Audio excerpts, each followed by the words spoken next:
how's it going? Today, I'm doing a cam swap. Yeah, buddy. About time, huh? Sure is.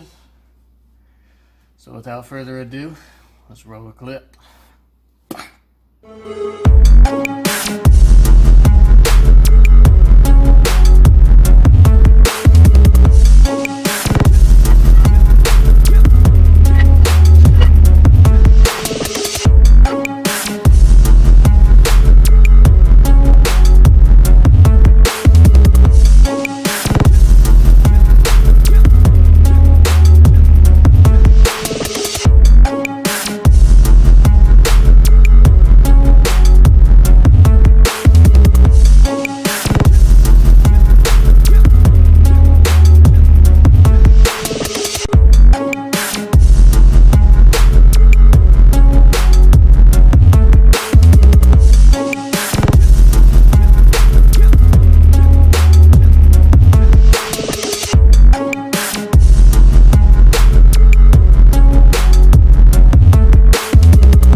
So before we turn this bad puppy over, went to the spark table, the borderline, and as you see, there's a load based on RPM.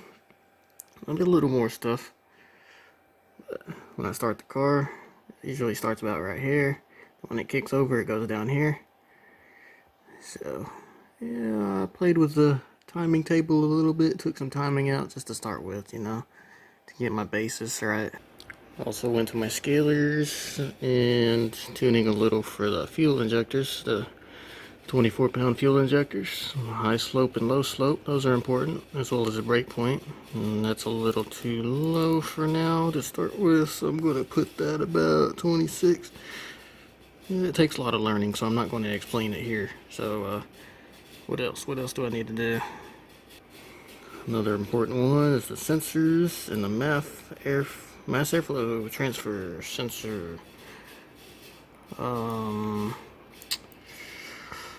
Yeah, this takes a little more than I'm going to explain in this video, but yeah, I adjusted this a little bit.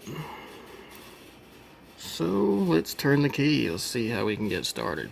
This is basically a bass tune on the bass tune. So let's see what happens.